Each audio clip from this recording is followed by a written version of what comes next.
Most people check their phone within 3 minutes of waking up. They scroll social media on the toilet, watch videos during meals, and fall asleep with a screen in their face.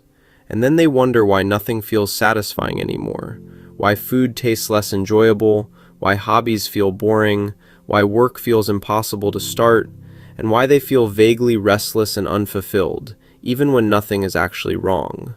This is what chronic dopamine overstimulation does to your brain, and a 7-day dopamine detox is one of the most effective resets available, if you do it correctly. Most people get it completely wrong. Here's the 7-day plan that actually works, what to do each day, why it works at a neurological level, and exactly what changes you can expect to notice by the end of the week.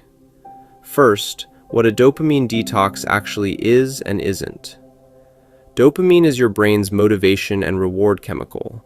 Every time you do something pleasurable, eat, scroll social media, receive a notification, watch a video, your brain releases dopamine.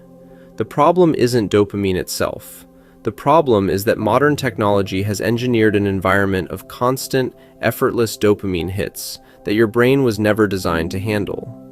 When your brain is constantly flooded with high dopamine stimulation, it compensates by reducing the number of dopamine receptors, making you progressively less sensitive to reward. Things that used to feel satisfying, a walk, a conversation, reading a book, start feeling flat and unstimulating. You need more and more stimulation to feel anything at all. A dopamine detox doesn't eliminate dopamine. It temporarily removes the high stimulation sources that have desensitized your brain, allowing your receptor sensitivity to partially recover and natural rewards to feel satisfying again. Here's the 7-day plan, and stick around for day 4, because that's where most people either break through or give up, and knowing what to expect makes all the difference. Day 1. Audit and remove. Identify your dopamine triggers. You cannot detox from something you haven't clearly identified. On day 1, you are not changing any behavior yet. You are simply observing and documenting every high-stimulation activity you engage in from the moment you wake up to the moment you sleep. Every phone check, every social media scroll, every YouTube video, every snack grabbed out of boredom, every notification responded to. Write them all down. How many times and roughly how long each one took. Most people are genuinely shocked by what they find. The average person checks their phone 96 times per day. Seeing your own number written down creates the motivation the rest of the week requires. This is your baseline. Day 2. Remove the triggers. Make high stimulation activities require effort. Willpower is unreliable. Environment design is not. On day 2, you restructure your environment so that accessing high dopamine activities requires deliberate effort rather than reflexive reaching. Delete social media apps from your phone, not your accounts, just the apps. You can reinstall them in 5 days. Move your phone charger out of your bedroom. Turn off all non-essential notifications. Put your TV remote in a drawer in another room. Replace your phone's home screen with a plain wallpaper and move all apps into folders so nothing is immediately visible. These changes don't require willpower to maintain. They change the default so that distraction requires effort and presence is the path of least resistance. Day 3. Replace high stimulation with low stimulation activities. This is the day most people experience the first wave of restlessness, a genuine physical discomfort from the absence of constant stimulation. This feeling is real, and it is temporary. It is your brain signaling that it wants its dopamine hit and is mildly uncomfortable not getting it on demand. The prescription for day 3 is deliberate replacement. Fill the time previously consumed by high stimulation activities with low stimulation alternatives. Walking without headphones, reading a physical book, cooking a meal from scratch, sitting outside without your phone, journaling, drawing, anything that engages your attention without providing instant reward. These activities will feel boring initially. That is the point. Your brain is recalibrating what normal stimulation levels feel like. Day 4 is where this gets interesting, and where most people either push through or give up. What happens next is something most people don't expect. Day 4, the wall, and why pushing through it changes everything. Day 4 is universally reported as the hardest day of a dopamine detox. The novelty of the experiment has worn off, the restlessness peaks, and your brain is generating every possible justification for why checking your phone just once would be fine. This is also the day the neurological shift begins.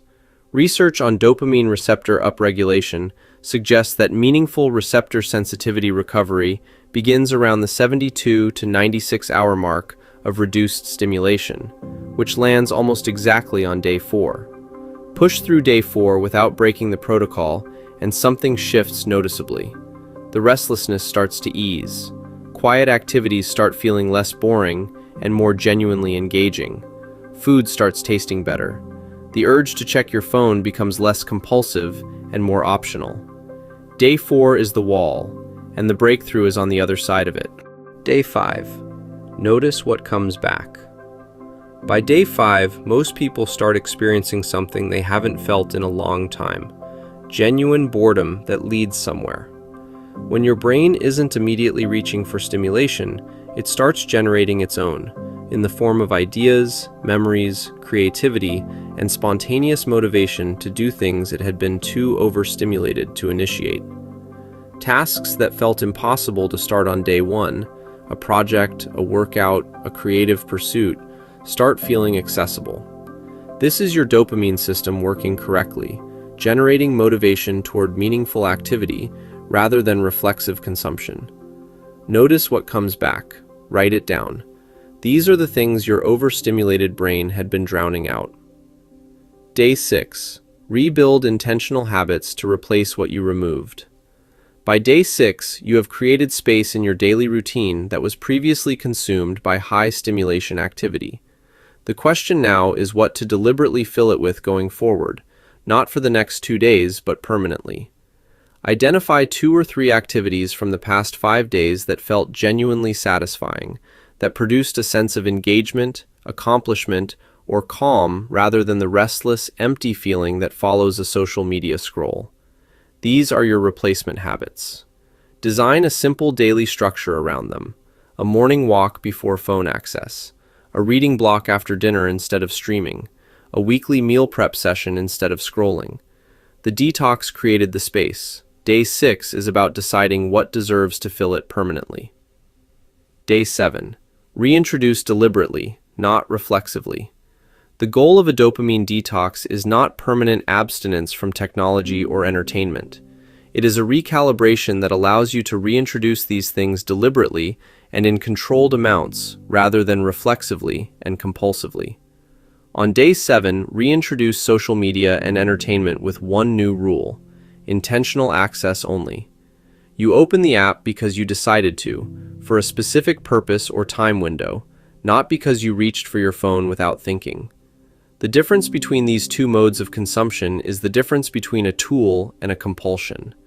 Reinstall one social media app. Give yourself a defined time window, 20 minutes in the evening. Set a timer. When it goes off, close the app. Notice how different this feels from the reflexive, endless scrolling of day 1. That difference is the entire point of the exercise. 7 days is enough time to meaningfully recalibrate your brain's dopamine sensitivity. Not completely, but enough to notice a real difference in how satisfying ordinary life feels and how accessible motivation becomes for things that actually matter. The restlessness of days 2 and 3 is real. Day 4 is genuinely hard. But by day 7, almost everyone who completes this reports the same thing. They feel calmer, more focused, more present, and surprised by how little they actually missed what they gave up. Try it for 7 days. The phone will still be there. So will social media. The question is whether you're in control of when you access them, or whether they're in control of you. Subscribe to Live Smarter Daily for weekly videos on money, health, productivity, and home. Everything busy adults actually need to know. See you in the next one.